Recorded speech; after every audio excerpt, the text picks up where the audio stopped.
네, 유용화의 헤드라인입니다. 첫 번째입니다. 이 연이어서 터지는 사고로 안전사각지대에 대한 관리 그리고 사전 예방 대책에 대한 부실이 사회적으로 커다랗게 문제가 되고 있습니다마는 국민의 안전에 대한 의식도 함께 높아져야 한다. 그러한 목소리도 있습니다. 현대경제연구원이 성수대교 붕괴 사고 20주년을 맞아서 지난 8월 전국 20세 이상 성인 남녀 1000명을 대상으로 안전의식 수준을 조사한 바에 따르면요. 응답자의 안전의식은 100점 만점에 겨우 17점에 그치는 것으로 나타났습니다. 이것은 지난 2007년도에 비슷한 조사에서요. 그 안전의식 지수가 30.3점인 것과 비교하면 상당히 크게 후퇴한 수치입니다. 이 조사에서도 알 수 있다시피 많은 시민들이 일상생활에서 이 안전불감증에 휩싸여 있는 것으로 확인할 수가 있습니다. 그러나 사고를 당한다면 가장 큰 피해는 바로 자신에게 있습니다.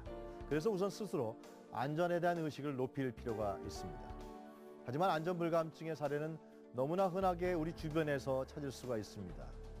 승용차 뒷좌석에서 안전벨트를 하지 않는다는 응답이 67.5%나 됐고요. 비상구가 없거나 또는 부실한 노래방을 그냥 이용한다. 이런 대답도 81.9%에 이뤘습니다. 또 지하철에서요. 경고 문구가 있는데도 불구하고 문에 기대는 승객들과 또 에스컬레이터 이용 시 손잡이를 잡지 않고 올라가는 사람들, 이런 경고 문구를 쉽게 무시하는 사회 분위기도 개선돼야 할 것입니다. 일단 노후화된 시설물과 공공시설에 대한 철저한 안전점검이 이 사후 대책이 또 중요하겠습니다만 시민들의 안전에 대한 경각심도 함께 높아져야 된다는 것. 아무리 강조해도 지나치지 않는 것 같습니다. 헤드라인 두 번째입니다. 폴리페서라는 말 들어보셨을 겁니다. 정치하는 교수들을 말하는 것인데요.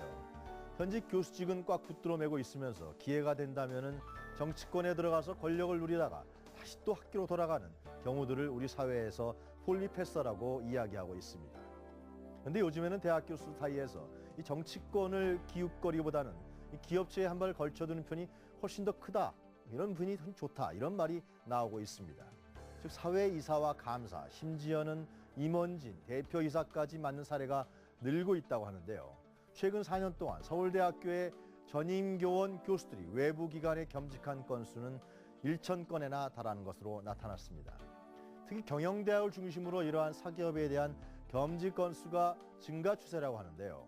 학교 측에서는 이 교육과 연구에 지장이 없는 범위에서 연구 성과를 사회에 환원한다는 원칙에 따라서 규정을 만들었다. 그렇게 설명하고 있습니다. 그러나 학문 연구에 전념해야 할 교수들이 일반 사기업과 깊은 연관을 갖는다는 것은 이 사회 환원보다 짭짤한 수입 때문은 아닐까요?